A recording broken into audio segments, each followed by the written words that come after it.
Welcome to Reason and Theology, everyone. I'm your host, Michael Lofton, joined by Catholic Erick Ybarra, co-host, and also Dr. Taylor Patrick O'Neill, who is Assistant Professor of Theology at Mount Mercy University, and he's also the author of Grace, Predestination, and the Permission of Sin, a Thomistic analysis, which is available on Amazon.com. And it's actually going to be the topic of our discussion today, and there's quite a few things that the professor here addresses in the book. And before we dive in, let me just go ahead and say welcome to the show. Great. Thanks so much for having me. I'm excited to be here. Absolutely. I've been looking forward to this. So, I was telling you off the air that Dr. Matava was my professor, and he wrote his thesis dealing with the topic of divine sovereignty and human freedom. And I know that you interact a little bit with that, with his material in the book. So I'm really looking forward to discussing that in particular. But I guess in general, let's just kind of start out with some basics. You talk about in this book the De Auxiliis controversy, which took place, approximately, I want to say 500 years ago, if I'm not mistaken. That's right. Could you maybe explain this controversy? What is it, and why is it important to us today? Yeah, so you had essentially, as you say, about 500 years ago, kind of organically, this debate arose, and it was principally a debate between religious orders. It was a debate between the Order of Preachers, the Dominicans, and the Society of Jesus, the Jesuits. And the debate was a debate about all of these topics that you've mentioned and how they all sort of come together: grace, predestination, the permission of evil, and human freedom.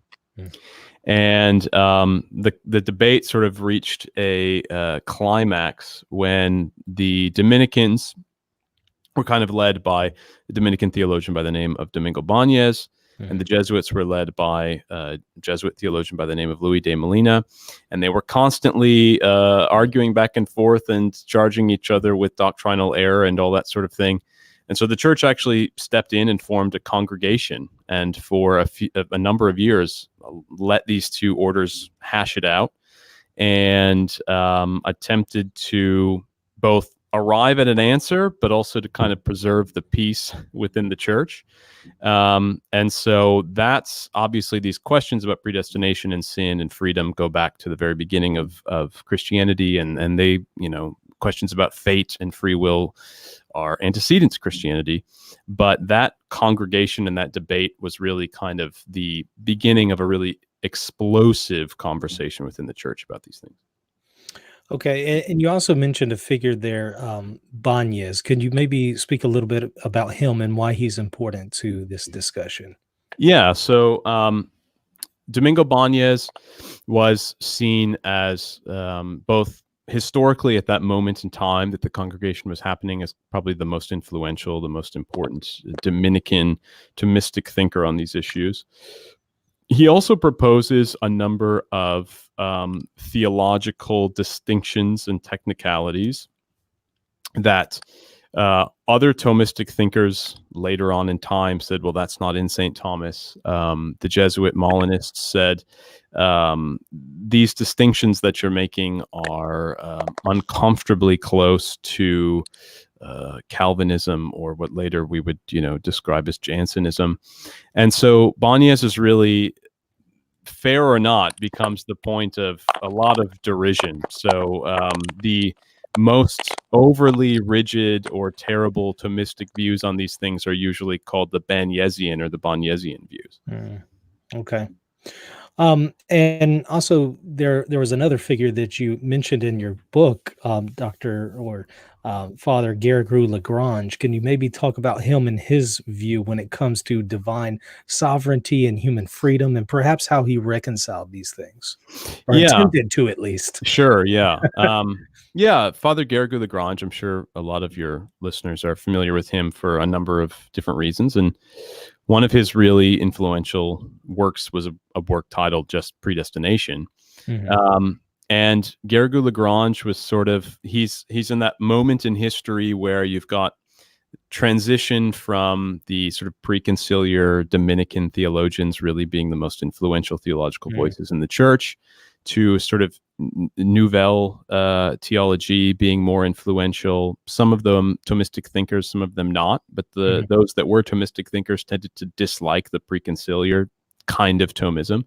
And so Gege Lagron is sort of this bridge between those two moments. And he happens to agree with Domingo Banez and a lot of the other sort of more classical, traditional Thomistic thinkers. And what I think makes Gege interesting is not just that he exists in that moment historically, but that he is situated within a time period of the 20th century where concern about the Thomistic ideas on predestination and reprobation, the concern is a little bit less about human freedom and maybe a bit more about God's innocence. Does God do as much as he really could to save everyone? That seems to be a little bit more of the 20th century concern.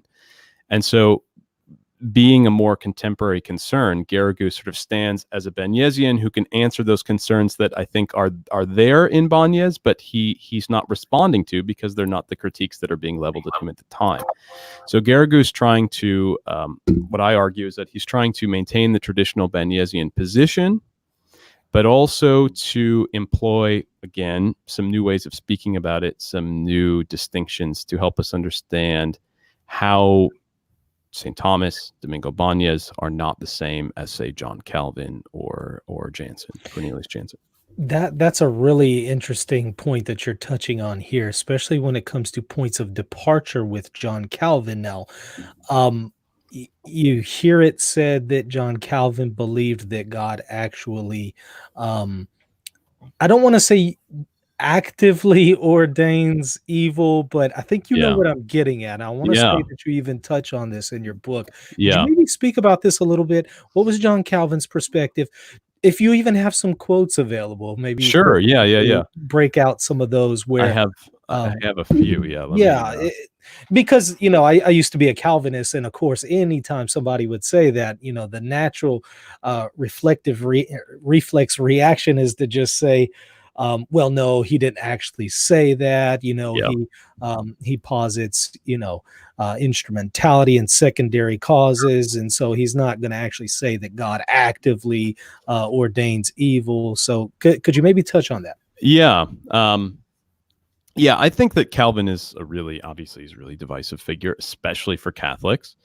And I think part of the anxiety about these topics really pertains to an anxiety about Calvinism among Catholics. So even if someone hasn't studied Calvin, right, I tend to get this response where someone says, "Wait, you wrote a book, or you're interested in predestination, but I thought you were a Catholic." And it's like, well, yeah, I am, but because there's this specter of Calvin, right, sort of reigning over everything, that our only understanding of predestination is from Calvin's perspective. We know Calvin, if you're Catholic, your sort of major thought is, well, Calvin bad, so predestination must be bad, right? I know that there are Reformed theologians and philosophers who say that Calvin doesn't maintain that God sort of wills evil. Right. I don't think that's true. I mean, I think he does. I think that's sort of part and parcel of Calvin's whole thing. So for example, this is just a really short, pithy quote, and perhaps it's not even fair to Calvin, but for example, this is in the Institutione Chrétienne. He says, "We say, therefore, as the scriptures evidently show, that God has decreed at the same time, by his eternal and immutable plan, those whom he willed to take to eternal salvation, and those whom he willed to sacrifice to perdition." There's another longer quote that I use in the book where he talks about how he actually addresses this objection about, well, maybe predestination and reprobation, grace and evil, God doesn't have the same relationship with those things. And he says, well, yeah, that's an objection, but that's a really silly objection, is basically what he says. He says, well, of course, if God moves us to good actions and God is having control over our bad actions, he's going to move us in just the same way. The only difference is what we're being moved to. He says, well, of course, it says God hardened Pharaoh's heart. And it also says that God, moves Peter to repent. It's the same idea, right? This emotion, it's an influence by God on us. And whether we call it good or bad, whether we call it grace or sin, is really just what the consequences are. There's no difference in what God is doing to us. So you would say Calvin isn't simply saying that God uses secondary causes and uses our free choices for evil, but you're actually saying that Calvin actually believed God willed for people to do evil. Yeah, and willed in a very specific and very literal sense of willed. So St. Thomas, for example, and this is just, I think it sounds like a small distinction maybe, but metaphysically it's a huge distinction. When St. Thomas talks about predestination, he says that God causes our predestination and causes our salvation. It's a fairly non-controversial point. But in regard to reprobation, he says that God doesn't do anything. There's no causal influence at all. Whereas Calvin is very close to explicitly calling reprobation causal. And in fact, he does explicitly say that whatever you want to think about predestination as, reprobation is the same kind of motion. It has the exact same kind of influence as predestination. So there's a difference there where I think Calvin calls reprobation something that God causes in us, whereas St. Thomas's reprobation is not caused at all by God. Yeah. Now, could you also talk a little bit about Molina and who was he? What were his views? How do they relate to what we're discussing? Yeah.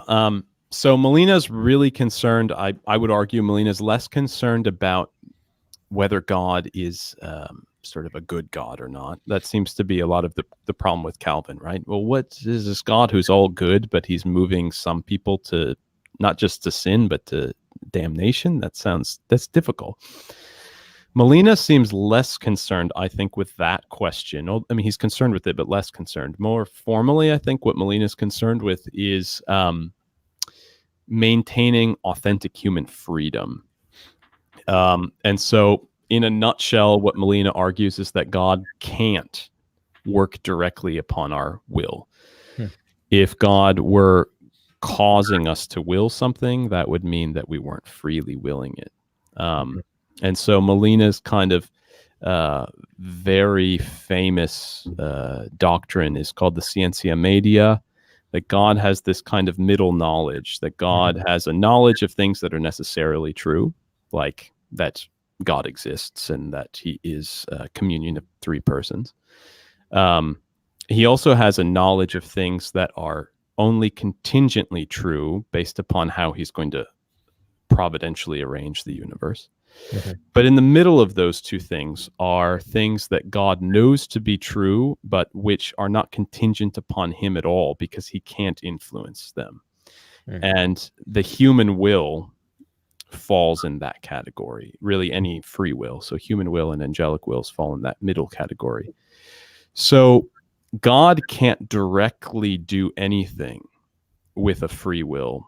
And so what Molina says then is that the way that God governs the universe, the way that the providential plan unfolds according to God's desires, if we can use that word with God, is that he foresees how we would act in any given circumstance. And so he arranges us to constantly be in the circumstances which he foresees will result in us doing the action that he wants us to do. That's part of his plan. But there can't be any direct causal or even non-causal influence. It's all about these manipulating the external circumstances. Like a master chess player. Exactly. He can't force his opponent to do something. Yeah. But he can account for every possible move and then, come up with a strategy around it to where he still gets his end accomplished. Yeah, that's right. I mean, there's just, even in the pieces themselves, right? The pieces all move in their own way, and there's just nothing you can do about that when you're playing chess. So you've got to work with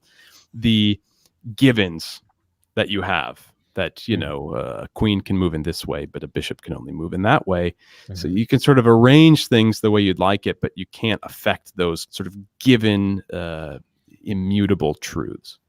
Let me ask one more question, then I want to pass this over to Erick for him to ask a few. Could you maybe talk about Banez's understanding of pre-motion? What is it? Why is it important? How is it related to this discussion? Good. Yeah. So Banez, one of his big ideas that he's always associated with is, as you say, this theological term of physical pre-motion. And one of the reasons why Banez is derided is that Banez is using that term, but it's not explicitly found in St. Thomas anywhere, which is true. But the idea of motion and even the necessity of motion that we receive from God is, of course, everywhere in Thomas, and that motion doesn't just apply to us moving from one place to another or making amoral decisions, but that motion applies to us as acting creatures and making moral decisions. So what Banez maintains then is that this is coming from St. Thomas, and that our good actions are the effect or the result of God giving us a motion toward the particular good action that we do. We participate in that as a secondary cause, so it's not a kind of a forcing motion, but God moves us to will to do whatever good action we do. And so that's really what he means by physical pre-motion. Okay. Eric, let me pass it on to you. Yeah, thank you. Yeah, these are some great topics here. I was amused when you were talking about Catholics being afraid of the doctrine of predestination. It's absolutely right. I mean, if you look at the catechism, even Have we lost Eric? Oh, no, I can hear him. Oh, you can hear him. Sorry, I can't hear him. You can't hear any? Okay. Yeah. Well, I can pass now on I can see you and hear you. Okay, you can hear me now? Okay, great. Yeah, sorry, I don't know. That's okay. No, I was amused when you were talking earlier about how Catholics are afraid of the doctrine of predestination. It's very true. Even the catechism today, almost the statement on predestination almost leans in the direction of foreknowledge, a certain kind of, where God knows all the things before people decide. Yeah. But it's unfortunate because in the Latin West we have such a rich history on this subject, and although it is controversial at the same time, you can just look at the history just after St. Augustine and how some of the debates went with the monastics and St. John Cassian, St. Vincent of Lorenz, and them. I think one of the things that really gets home to this, there's two things that I think really hones in and gets the cloud or the fog out of the way, is this idea of efficacious grace. There's the first thing is there's the efficacious grace to bring somebody to belief and repentance and the desire of baptism. But then that's just conversion. Then there is the ongoing perseverance of that soul. And some Catholic theologians they want to talk about a holy, gratuitous, efficacious grace to bring somebody to faith. But then when it comes to bringing somebody to perseverance, to the final step, the final breath, that is when the holy, gratuitous nature leaves the scene, and it becomes more of a synergistic reality. And some people would say that kind of subtracts from the grace. Others would say no, God's grace has priority, but the synergistic part where you are assenting is also resting on the platform of grace. So you have a synergy, but both of them are couched under grace rather than God's grace and then a human will that has itself to thank for, And then the other thing was when St. Thomas Aquinas talks about God infallibly moving the will. And so that's underline infallible, because when people hear that, that almost sounds as though it's just a mental gymnastic to get out of saying God forces people to Yeah. do. So what would you say about those two things? Because I think that gets to the heart of some of the issues between. I'm thoroughly Thomistic in my view of predestination, so I appreciate your work. But I find this in my dialogue and debates with Molinists and different people in the Protestant realm.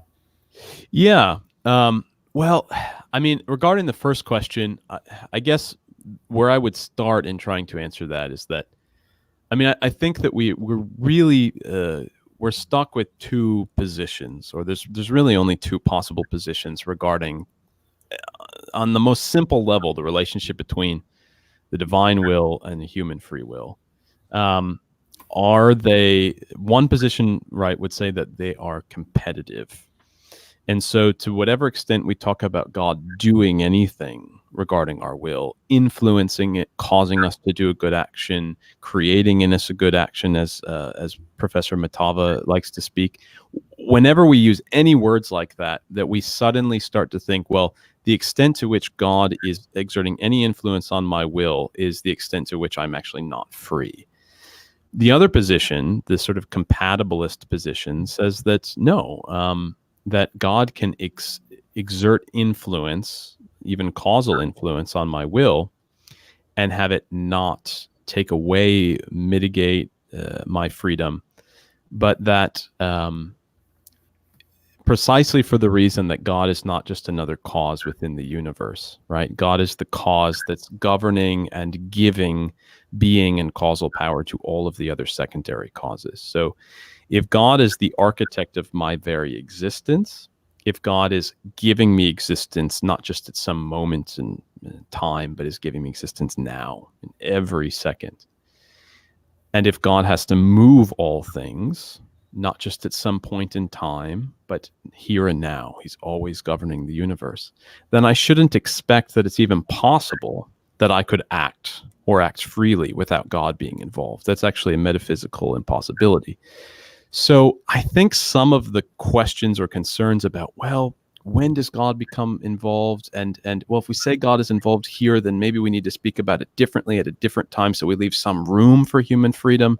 I would say that's those are theological positions that I would negate right off the bat, because they start with a philosophical premise that I just don't think is true. In other words, that God's will and my will are necessarily competitive. Right. Yeah. Would you say that the purpose for our human existence also plays a role in this? Because when we consider the fall of man, original sin, and the captivity that we are born into as a result of Adam's transgression, when we talk about God healing the will, this is not just healing for absolute neutrality. It's a healing for human beings to reach the end for which they were created. Yeah. And so when St. Augustine, St. Thomas Aquinas talk about God internally influencing the will by healing the will, I think some hearers or some interpreters might say, well, if the will is healed, that means it's being taken from slavery to sin to this middle neutrality where it can choose either sin or righteousness. And they don't really see that what's undergirding here is God is healing the will for the very strict and exclusive purpose of becoming a slave to God, a slave to righteousness. So would you say the human telos or telos plays a role in how to understand how God's influencing internally is not incompatible with freedom? Yeah, I'm thinking here of Serveus Pinker's great moral theologian, and the distinction that he makes. Certainly not an idea that he comes up with; it's in Thomas, but the language that he uses to articulate it is his own. He makes this distinction between how, again, two different senses of freedom. One is freedom of indifference, that the way that we would articulate what real liberty and free will is to think of being open to a sort of gamut of as many possibilities as possible, and to have as little influence regarding what we choose. Like the most free person would be the person in a vacuum that's completely indifferent to three options in front of him. The other view of freedom, freedom for excellence, says that authentic freedom is not rooted in having as many choices as possible or having as little influence on our choices as possible. But authentic freedom is rooted in pursuing and hopefully achieving the good. So I am influenced by my human nature, right? I am limited to a certain extent in my range of choices, both amoral and moral choices, precisely because I, for example, have a body and I'm not an angel and I don't perceive things in the way that angels do. So there may be certain choices that are not available to me. That doesn't mitigate my freedom, even though it is a kind of limitation on my choices. It doesn't mitigate my freedom precisely because I think that my freedom is best described as being the sort of thing that I am, right? Living fully in accord with my nature.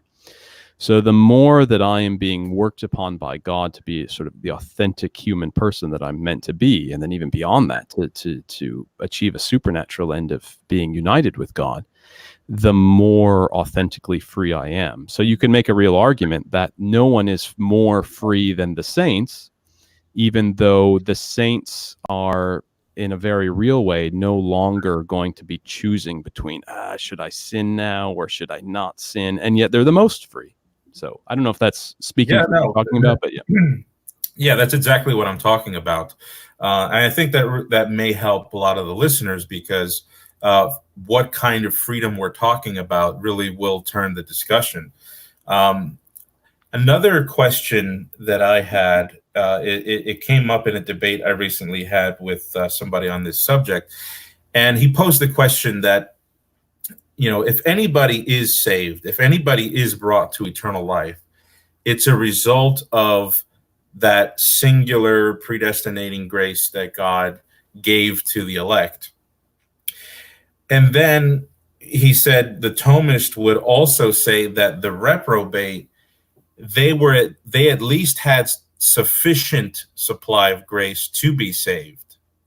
So would this scheme envision the possibility of someone being saved without the predestinating grace?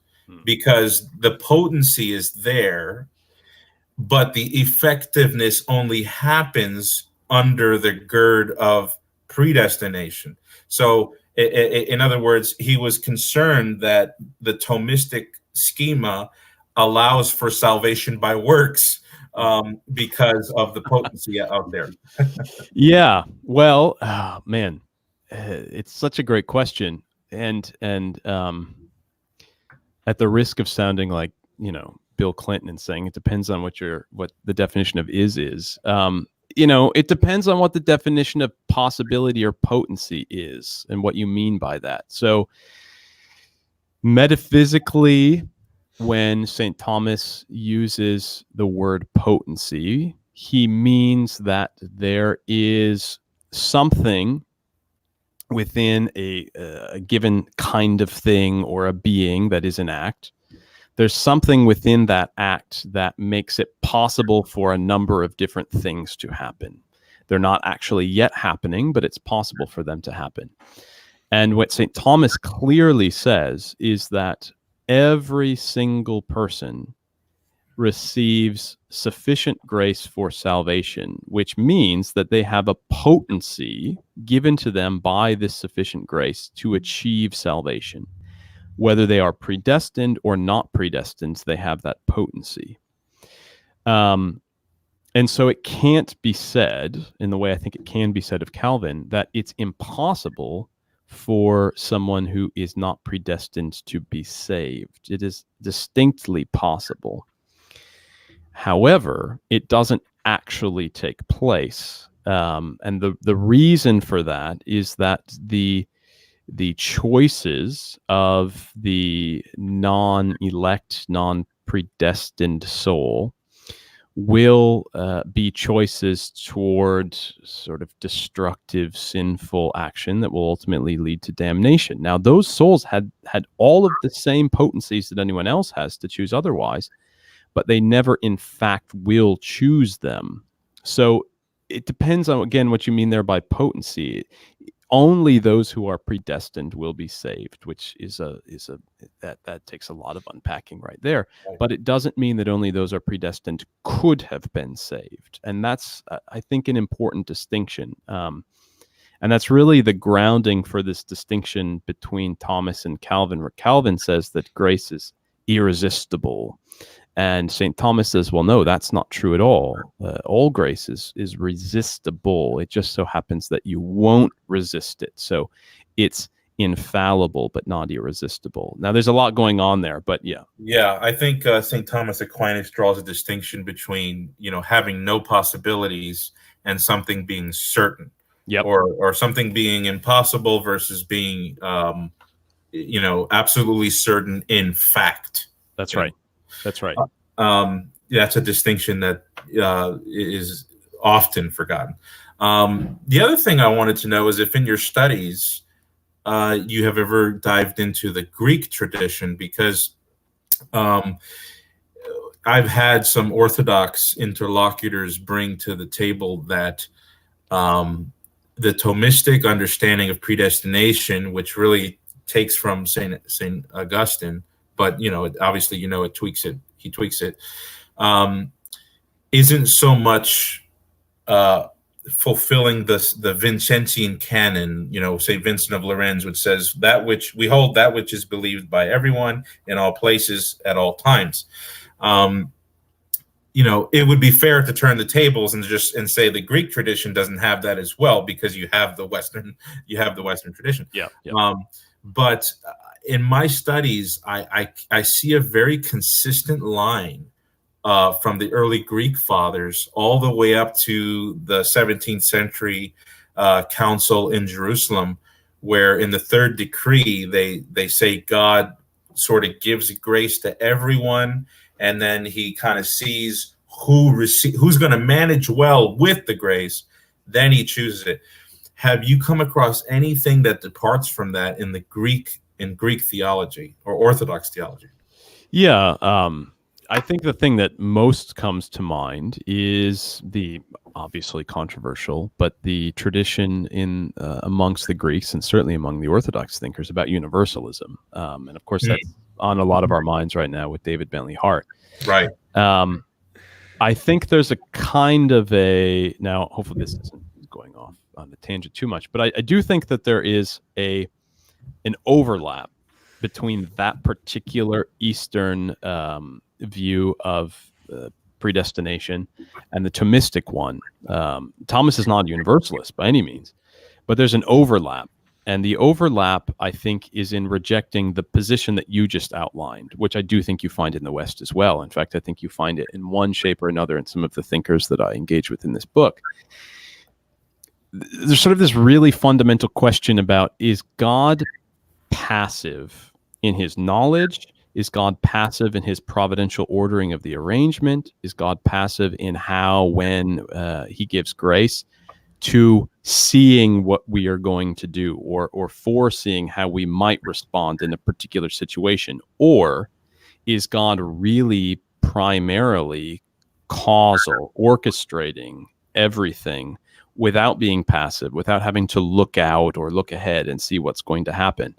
And the Universalists, I think, and the Thomists both sort of agree on this, that's just fundamentally philosophically and theologically untenable, that it posits this kind of passivity in God, and a passivity and even a kind of fallibility in the divine providential plan, where God isn't quite God anymore. He's not the architect. He's not the orchestrator of everything. He's really, there's this interplay that God has created, but then he's kind of constantly reassessing creation. And, well, that didn't quite work. I need to sort of rearrange what I'm thinking here. How will I bring this about?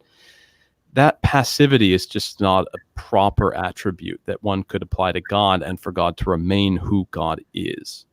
Yeah, I think that temptation's really the operating engine in some of the modern theologians that espouse like open theism. That would be like the ditch way on the other end, because we're constantly trying to level God with us.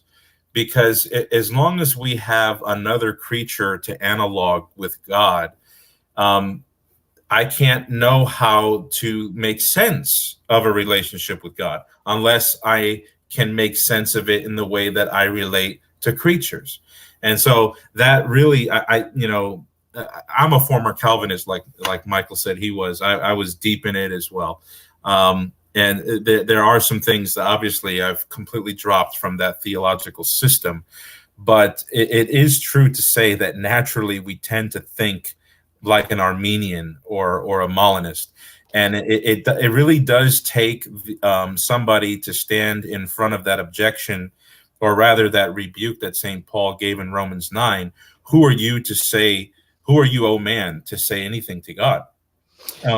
And I remember reading the book Thomism and Predestination, edited by Father Stephen Long, and I was expecting to get something in that line through and through, but it seems like even some Catholic theologians are veering in that direction of wanting to arrest God from the activity, bring him into the passivity.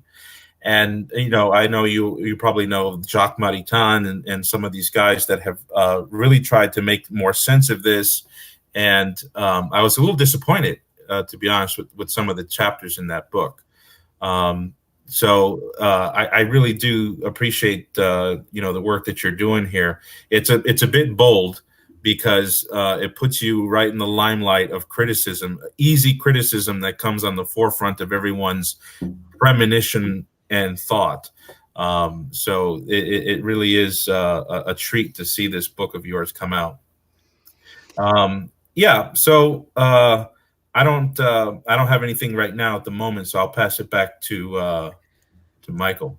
Sure. Dr. O'Neill, you were talking about compatibilism in relation to God and man in choosing to do good.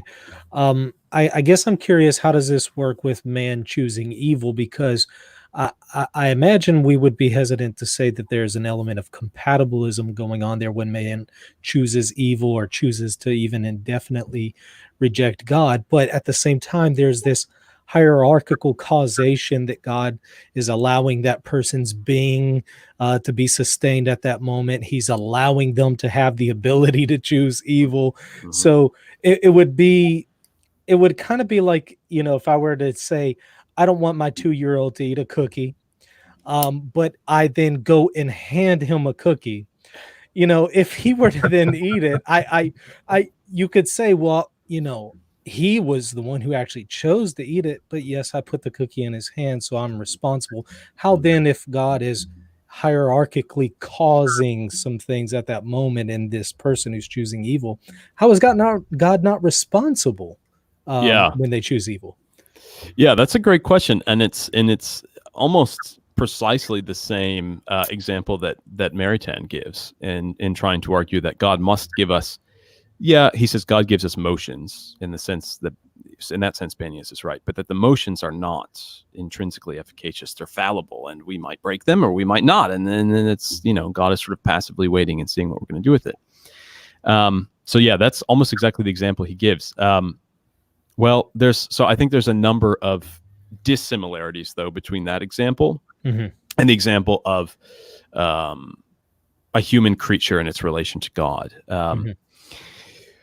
One of the dissimilarities, although it's abstract and it can be difficult to comprehend, but is this idea that although I may not act in a particular way that I ought to, which is right what we call sin, that I always had the potency to do what I ought to have done. So it wasn't like I was just left all alone to my own devices. I had real grace that was provided to me.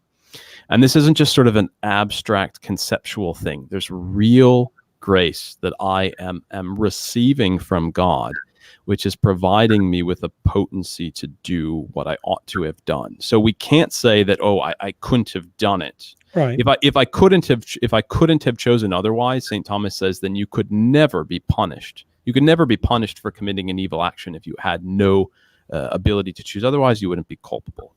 So there's that. A lot of the other analogies that we use are really analogies where the secondary cause that fails didn't really have potency to do otherwise. And so the analogy fails there. Yeah, go ahead. Well, I guess my follow-up question now is, what is the relationship between God's eternal decree and our choices? Because you're saying, all right, I have the potential to do what is good, even though I may not do it. I at least have the ability. But if everything falls within the scope of what God has eternally decreed to happen, it seems like there's a sense in which I don't have the ability to choose otherwise. I'm falling under God's eternal decree. Would you say that perhaps that's not the case? Not everything falls under his decree. No, I wouldn't say that. I would say definitely everything does.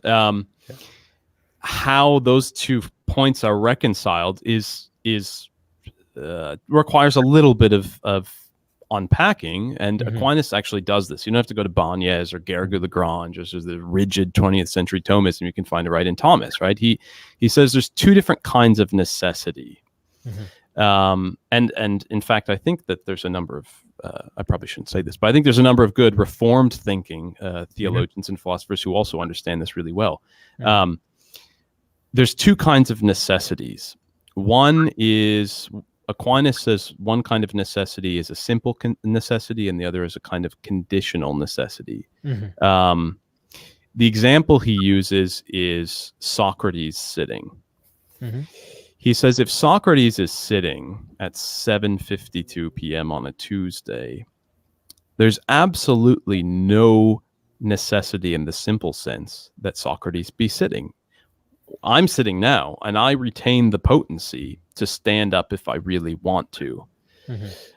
So it would be just philosophically incorrect to say I can't be standing right now. That's actually wrong.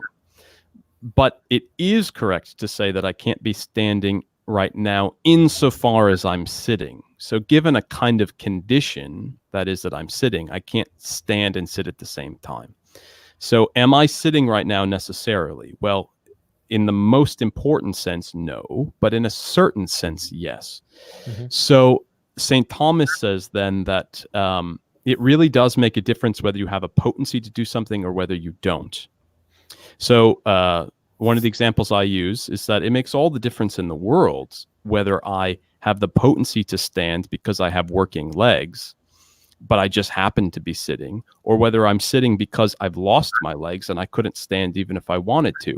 It looks the same, right? It looks the same, but there's an immaterial reality that makes all the difference in the world. And so the stock example of act and potency, right, is that a fire has the potency to cook a piece of meat. Whether it does or doesn't ever cook, a nice steak, it says nothing about whether it could have, and that makes all the difference in the world. But okay, and I get it. There is this possibility here, but unless we're going to say that God decrees things based on foreseen merit, it seems that this decree is in his own will, not based on anything that he foresees in us. So if I do not choose to do good, even though I have the ability to do so, if I don't, it's not because God foresaw something and then based his decree on that, but I'm not choosing to do good because this is what God decreed. So it still seems like this falls within God's responsibility. Where am I missing it? Yeah, well, I would say to a certain extent, I don't think you're missing it, so long as I would want to make the caveat that when you use the word because, it seems to imply a kind of causality, as if, so, and this is where I think Calvin sort of goes astray. He wants to see predestination and reprobation as just like 2 sides of the same coin, right? So God is moving me to do good action, and I have the potency to do otherwise, but I will in fact do the good action on the condition that God, who is simple, is moving me to do it. And same thing on the sinful side. Reprobation for Aquinas is not anything. It's not a cause. It's not a motion. It's not even an influence. There's 2 realities. There's election, and then there's just non-election. It doesn't take anything away from the reprobate that whereby they could be saved. It doesn't put anything in him or her whereby they're definitely not saved. It's just a non-act. So it's not causal in any way. Now, your intuition is that there's still some relation there, and this is where St. Thomas says reprobation is a sine qua non condition. It's true that if you were predestined, you would be saved. If you're not predestined, you will not be saved. But that's a sine qua non condition. It's not at all causal. I don't know if that. So it depends on what you mean by because. But God knows that I'm going to choose evil, just in the same sense. I know my son is going to eat that cookie, and yet I still put it in his hands, and yet he still created these people that he knows are going to fall away. That's right. Yeah. That's where I guess I'm a little confused still. How there's not some responsibility there.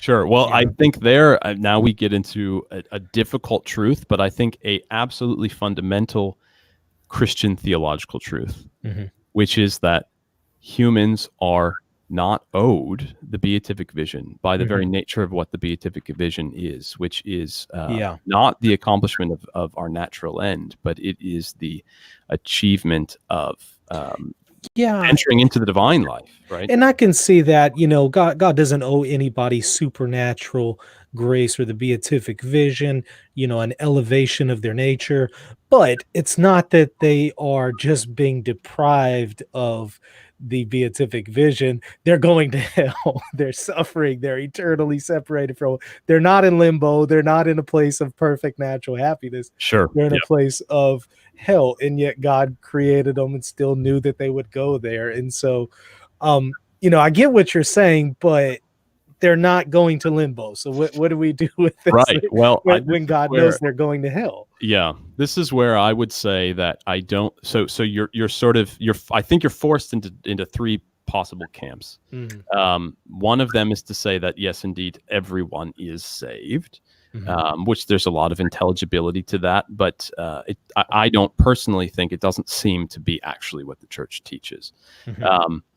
The second possibility is that not everyone is saved, and in fact, it would be impossible for everyone to be saved, or at least it's not the kind of thing God could definitely bring about. It would have to be almost a kind of stroke of good luck for God to bring it about. Everything fell just the right way because he didn't have control over all of it. The third position is that God could save everyone, but in fact, not everyone is saved, and that's a mystery. And what I would say is that that position is not sort of is not filled only by Thomists. In fact, it's precisely the same position that Molina makes, and as I argue in the book, whether you want to talk about Jacques Maritain, whether you want to talk about Father Marin Sola, William Most, that every one of the Orthodox Catholic positions really falls into that same camp. None of them really, the difference between them is in how they understand how God is orchestrating things. But they all agree it's distinctly possible that all could have been saved, and yet it's not the case. So again, it's a mystery. I mean, I think at the end of the book, I try to give at least some possible ways of thinking why that might be the case. But I'm never, certainly not me, but I don't think even anyone is going to be able to fully articulate why that would be the case. But the one thing I would point out is that this is something that every single Catholic, I think, has to wrestle with. It doesn't matter whether you like St. Thomas or like Molina or whatever. It's a problem across the board. Oh, yeah. Yeah, I think, one of the issues there, is we're using analogy from a person to a person. If we come up with an analogy of what I'm going to do to influence somebody's destiny, there's no asymmetry in the causality there. There's only symmetry, and that's kind of when I was a Calvinist, I remember that there was a divide between Reformed theologians on whether there's symmetrical causation for the elect and for the saved, or if there's an asymmetry between them. Mm-hmm. And I think that, the asymmetry position would be the correct one. That would be the more Catholic one. But I think the distinction you made there between what kind of necessity is involved is important, because God doesn't think in sequence, in time like we do, where we can develop an analogy of possibilities. For God, there's an overlap between the necessity of someone's perpetual refusal of grace and the necessity of it. But, so would I be understanding that correctly, that they're simultaneous? So it's not as if God foresees it happening and then doesn't do anything as a result of it. It's that it's a fact in his mind, and there's no sequence about it. It's necessary by fact. Yep. It's not necessary by a sequence of willing that he put in place. Yeah, right. And then the very fact that God exists outside of time means that when we think providence, we tend to think of like a series of unfolding events. When in actuality, it's more like a painting, and the painting has been painted in just such a way that there is a heaven and there's also a hell, and that's part of the reality of the cosmos. It's part of the story that God is trying to tell, if you will. One thing I would point out, though, that I think is helpful here is to remember that reprobation and damnation are not the same thing. Reprobation isn't even really a thing at all. It's just a word that we use to describe something that's not there. It's just a word to describe a kind of nothingness, in the same way that sin is not really a thing at all. It's just a lack. It's a non-being. So, but damnation is in fact a thing, in the sense that damnation is both the logical consequence of the choices, the self-determinative choices that we make, and then a kind of external judgment from God, which ratifies those choices.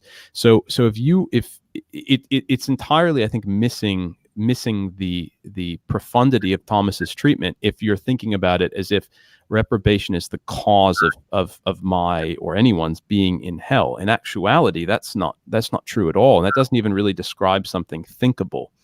The cause of anyone's being in hell are the freely chosen sinful actions that the damned soul has chosen throughout their life, and which they had more than sufficient ability not to choose. That's really the cause of the fact that there's a hell at all. And so making sure we're not picture thinking reprobation as the cause of hell, I think is really crucial. Oh, I'm sorry, Eric. Did you have a question? No, I was just going to make a little quip that I remember listening to a lecture by Dr. William Marshner some years ago, and he said that there will be no one in hell who says, "Well, I'm in hell because I'm reprobate, didn't do anything else." Right.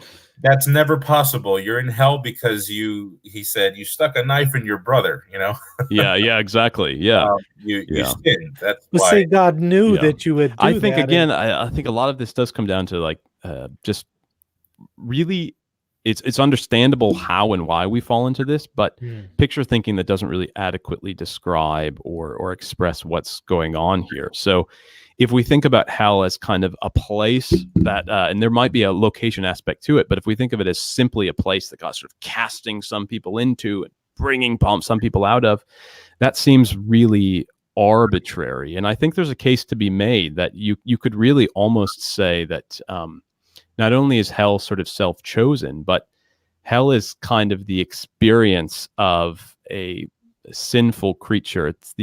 It's the one and the same reception of God's unconditional love, but a creature that's so twisted inward on itself, so mistaken about the nature of reality, that it experiences that unconditional love of God that all souls are part of. It experiences it in a fundamentally false way, and that's another way of describing hell that's just as true as any other, I think. I guess if I knew that, a child of mine would want to I'm lost. experience. Sorry, I've lost Michael. I can't see. Oh, can you hear me? Hello, testing. I can hear you, Michael. Just give him a second here. Maybe renew. Can you hear me? I can hear you. Testing. Michael. 1, 2, 3. Hello, hello. I can hear Michael, but Dr. Taylor, can you still hear me? I can hear you and I can see you. I can't Okay. see or hear Michael. Yeah, I'll let him know in the chat here. Okay. All right, I'm back. Can y'all hear me? I can hear you, Michael, but I don't think Dr. Taylor can hear you. You might want Dr. to. O'Neill, can you hear me?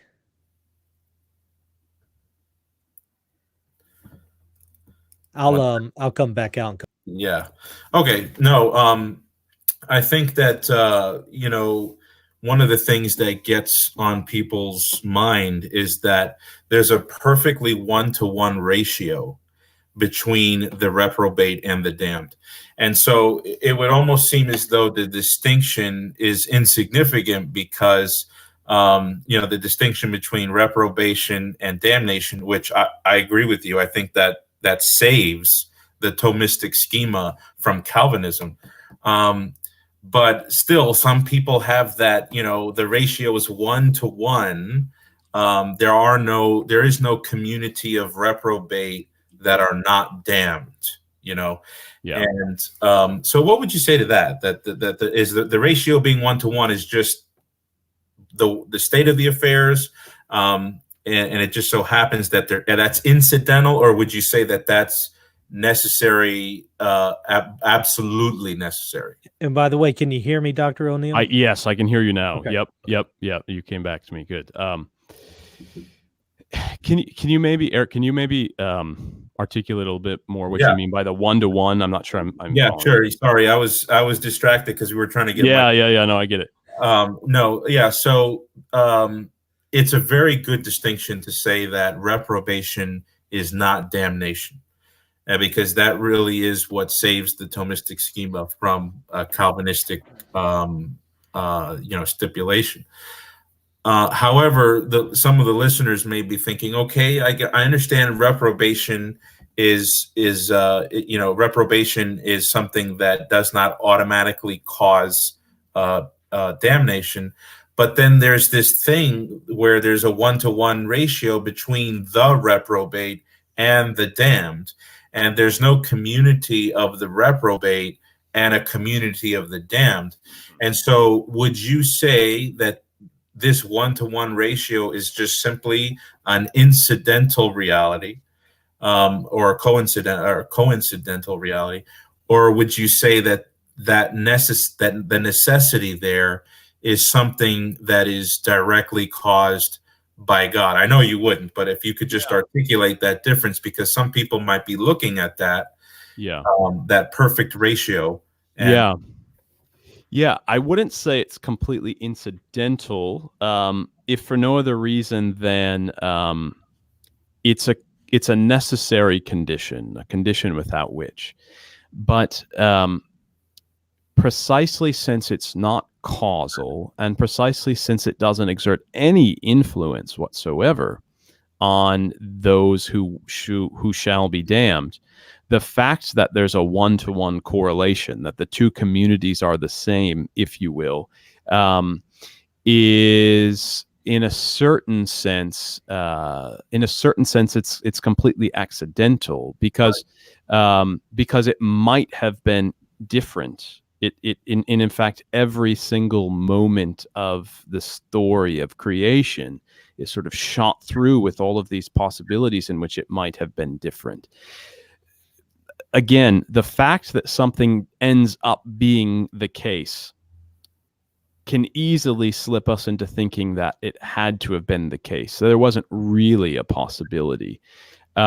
And I understand that, and I think it's easy to fall into that, but I think that is actually a philosophical error. It means that we're not properly understanding, I would argue, what a potency is. And in fact, we're replacing the Aristotelian definition of potency with maybe something more like what a scientist might call possibility, a kind of possibility in time, a sort of separate universe that's existing alongside of our own universe. And so there isn't an actual universe existing now or one that's going to exist in the future where the number of the reprobate and the number of the damned are different. That's true, but that's only kind of an accidental statement about time and the way that things happen to be.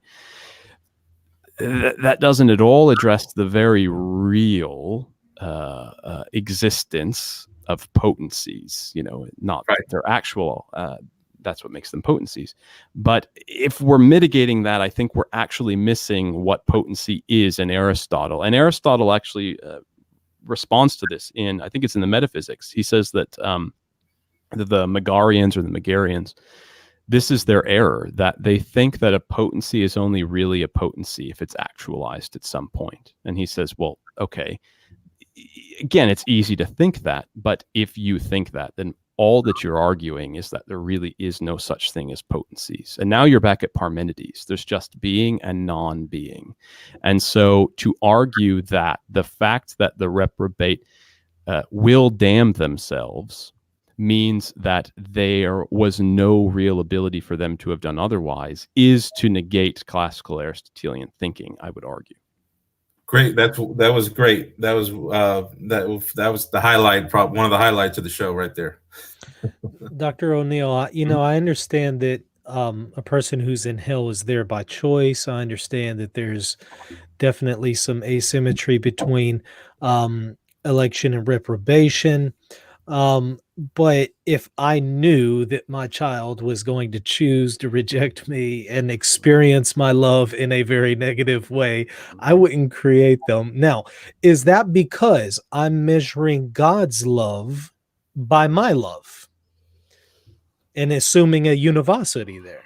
I do think that's at least part of it, because if you were to imagine you even indirectly permitting something that brought pain or unhappiness to your child, it's necessarily an injustice, since the natural father owes to the natural child a whole slew of things, including keeping them safe, making sure they do what they can to make them happy. That being said, St. Thomas explicitly states, and again, it in a certain sense, it's a difficult thing to hear, but I also don't see how you can argue against it. St. Thomas says it is not owed to finite creatures that they be upheld in perfection, complete and utter perfection. And the kind of thing that we're talking about when we're talking about making sure that humans not only don't fall into sin, but actually can't fall into sin, is complete and utter perfection. So again, clearly God doesn't do that. The question becomes, do we need to take him to task for not doing it? And I think that Father Brian Davis argues well against this, as does Herbert McCabe. Herbert McCabe has a great little essay on omnipotence and evil. And he has this great line. I wish I had it on hand. He has a great line at the end, and he says that we expect that God would save all of us. He doesn't, but we're not thinking about God properly, nor are we thinking about who we are properly if we perceive that as an injustice, as an infringement upon God's goodness. So surely there isn't some injustice there. It would be better for a person to exist and be eternally separated from him than not to exist at all. Otherwise, we would have to say God is unjust. So what would be that goodness in that person being separated? Is there something that God is trying to do here? God is trying to make manifest and evident before people? Is there something he's doing to glorify his name? Could you maybe explain that a little bit? Yeah. Well, St. Thomas says that if it's true that God has exhaustive control over the universe, not in the same way, right? He causes good and permits evil, but doesn't cause it. But he's not passive to what happens. And if it's true that that plan incorporates evil and even eternal evil, damnation, there has to be some reason for its permission. So he says, as Scripture says, that God works all things to the good. But God, that doesn't mean God working all things to the good of each individual part of the cosmos. And so I think that this is one place where I disagree with David Bentley Hart. David Bentley Hart says that for the universe to be what it ought to be and for God to be who we say he is, all have to be saved. But I think that means that we're making a claim that the universe has so many ends as there are creatures that God has created in the universe. In actuality, what St. Thomas says, again, drawing upon the very Thomistic concept of the primacy of the common good, is that the universe has a singular end, and that there's something about a universe which has, as St. Augustine says, a kind of interplay of light and dark. There's something about that universe which better accomplishes the ends that God has in mind when creating than a universe in which all are saved, because otherwise all would be saved. Right, yeah. So would perhaps that end be that God is making manifest his justice in some, in mercy Yeah, in the way that others? St. Thomas says is that the reason God creates this kind of a universe is that it is a better expression or manifestation of his nature. That is, both being able to express and manifest his justice and his mercy. And I think that's one way of speaking about it. I think Augustine speaks about it in another way, but is getting at the same truth. I think Julian of Norwich speaks about it in another way, but getting at the same truth.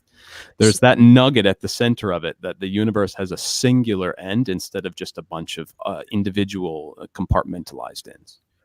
But in a sense, that singular end in this scenario where some are saved and some are not, that is the greatest good, I guess, than a singular end of everyone being saved. Yeah, Is that that's right. correct? That's I would absolutely argue that that's correct, and that is a profound mystery. And why and how that would be the case is, I think, the beginning of where you're departing from strictly theology as a science, and you're moving into the realm of the contemplatives and the mystics. So Yeah. There is a super chat here. Let me get to it. Tolak you, thank you for your super chat. It says Paul's teaching of universal reconciliation addressed the quandary of predestination and eternal damnation that Catholics, Protestants, and Orthodox find themselves in. So would you agree that Paul's teaching on universal reconciliation addresses this issue between predestination and eternal damnation? I guess it depends upon what the questioner means by universal reconciliation. If they mean by that the cosmos as a whole is reconciled to God and put in just the right order, then I would say, yeah, that's true. But just the right order doesn't mean as many perfections within the created order as possible. And one of the things that I think is helpful while contemplating this is I think that we can learn something about God's providential plan for the cosmos by looking at Christ. And what I find really interesting, and I think is a parallel here, is the fact that Christ's perfected body maintains for all of eternity the wounds, the signs of the evil done to him. And that in a strange way that I think would flip Aristotle on his head, that imperfection in the perfect Christ somehow makes Christ more perfect than if the wounds were just gotten rid of and completely healed over, and we just sort of pretended that the whole Calvary thing didn't happen now that the eschaton has arrived. There's something in that, I think, that speaks to this mystery of predestination. This one is from CS, and he's kind of touching on something I've heard a lot. Does Dr. O'Neill believe that there's any divide between Hebraic thought and Greek thought Or is that just a meme that needs to die? Did Greece import philosophy from Solomon? I guess if he's asking historically, is that what he's asking? Did the Yeah, Greeks get their ideas from Moses? and also, and maybe I'm misunderstanding him, but the way you sometimes hear it is, well, in Hebrew thought, this issue between predestination and man's will isn't really an issue, but once this is an issue that came in with Greek thought. Yeah. What would you say to that? Yeah, I would deny, I think, that distinction.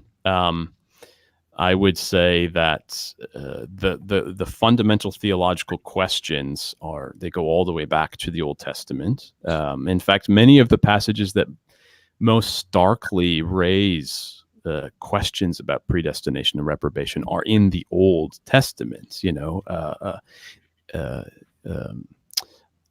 Hardening Pharaoh's heart, for example.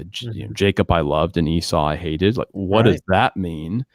Clearly, we've got this conception of judgment, of heaven and hell, even in the Old Testament. So, if anything, I think that these ideas are more properly Hebraic than Greek, but the Greek questions about fate, and the Greek questions about how the unmoved mover, what the relation of the moved universe is to the unmoved mover, it's just marrying these questions that are really reaching out towards the same kind of answers, I think. This one is from Nazim. He's kind of touching on what we were discussing earlier. Duty to rescue pertains to human justice. How much more does it pertain to divine justice? Not a duty to give us the beatific vision, but rather to reprobate us through his inaction. So this kind of touches on us measuring his justice by our justice. Yeah, what is that? I think Father, again, I want to plug Father Brian Davis's book on this. I'm not sure we really know what we're talking about when we start talking about God's justice and what's owed to us. What is that? What do we mean by that? As if, again, there's a million scriptural quotes that we could, right? Who's going to call God as unjust? Who's going to call him for not setting things up differently? Especially since, as St. Thomas is telling us, that everyone is receiving more grace than anyone's owed. In fact, infinitely more grace than anyone's owed, and more potencies and possibilities to have been saved than anyone can even begin to imagine. So the moment we start speaking about God's justice in relation to us, I think we're starting to speak about God as a creature, rather than as the transcendent thing that created us out of pure radical gratuity. And I get that, because there's analogical language going on here, but even analogical language, there's an element of truth between our justice and his justice. There's some kind of element of truth there. And when we start to think about these things, it just seems like there's nothing just about allowing a person to be created. And well, I think St. Thomas does say, just as a quick rejoinder to that, I mean, St. Thomas talks about how God couldn't do a whole bunch of things because it would be unjust. So it's not that we can't say anything about God and what is owed to humans on account of his decision to create us at all. So, for example, he says that if we didn't have the possibility of following the commandments, then hell would necessarily be unjust, right? Because it would be a punishment that one didn't have the ability not to choose to walk into. And so, but that's a different question than why hasn't God given us all? Why hasn't he prevented every single possibility that we could fall? That's not about punishment now. That's about being owed to become part of the Trinity, which is a different thing. This one is also from Nazim. Why does God will antecedently this salvation of all, but not consequently? What caused this change in God's will? Yeah, so this is a distinction that actually goes back to John Damascene, not to St. Thomas. He uses it, and Augustine uses it as well. So it isn't as if there's two wills in God, and it isn't as if there's even a change. That would be impossible, right? For there to be a change in the divine will, which is radically simple. So the way that I think is better to try and understand that distinction is that it's looking at God's will through two different scopes or purviews. The antecedent will is what God would will if any particular thing we're talking about were the only thing that existed. The consequent will, which is what God actually wills into existence, is what God would will now based on the condition that that thing that we're looking at is not the only thing that exists, but exists in reciprocity and relation with all of the rest of the cosmos. So the stock example is that antecedently God wishes the life of the gazelle, but consequent to the fact that God created an order that's full of lions and gazelles, he sometimes simply, consequently, wills the death of the gazelle for the sake of the lion. So there's not a change in the divine will. There's just the fact that on the one hand, God would will, if each one of us were the only thing that existed, that we be saved. But there's something about a cosmos in which there are some that are saved and some that damn themselves, which is a better manifestation or possession or achievement of the end that God has in mind when creating.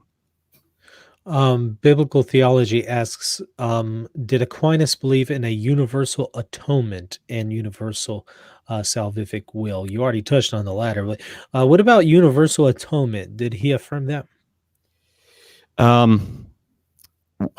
What does the questioner mean? I guess it would Well, by universal basically, atonement. did Jesus die for everyone's sins? Did he take on everyone's punishment? Yeah.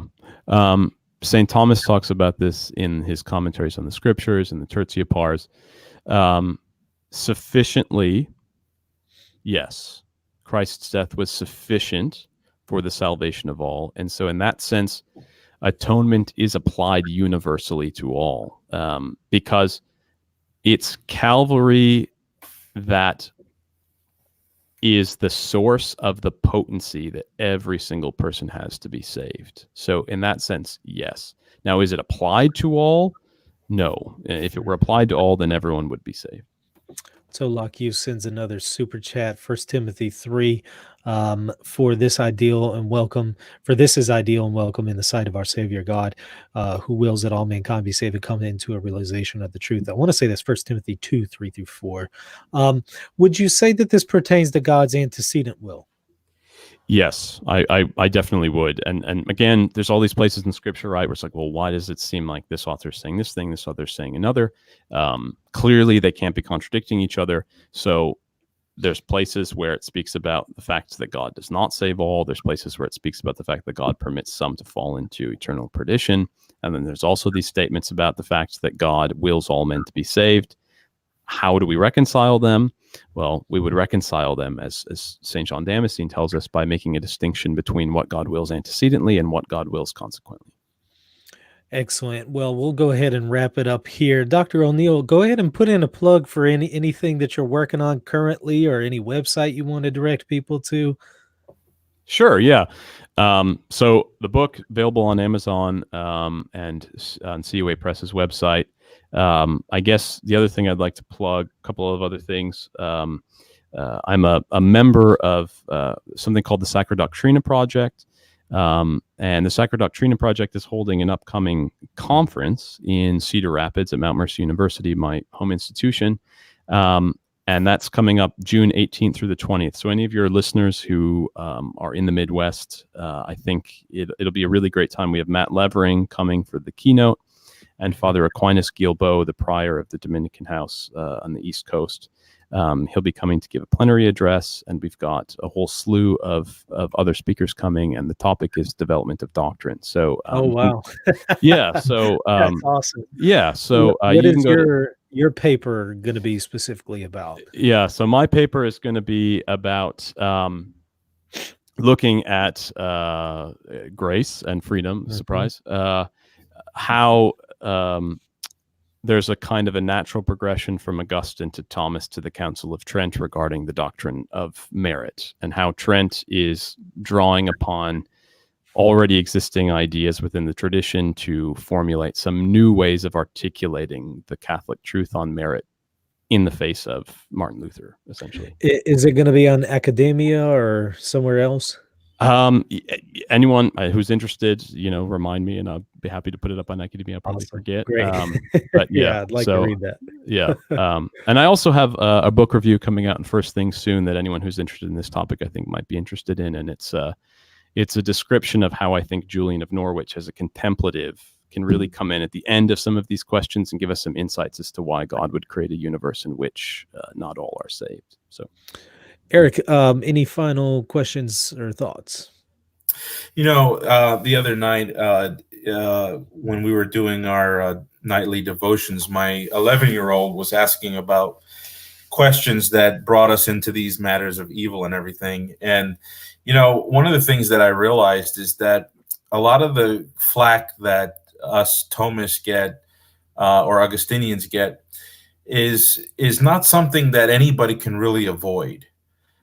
So, for example, we brought up the story that evening about the Titanic. This was a tragic event where a big ship with a bunch of children, mothers, fathers, and elderly just sunk to the bottom of the ocean in the Atlantic. And the question is, why would God give all this excitement when they were on shore? Why would God, some of these people worked their tail off to afford to do something like this. Some of the children had dreams for months ahead of time about the beauty and about the peace and about the gorgeous scenery. And God prepared these. He allowed the preparation. He allowed them to be pumped up about it, only to put them all the way at the bottom of the Atlantic Ocean. And so here's a situation where nobody can escape from. Not the Molinist, not the Thomist, not the Greek, not the Hebrew.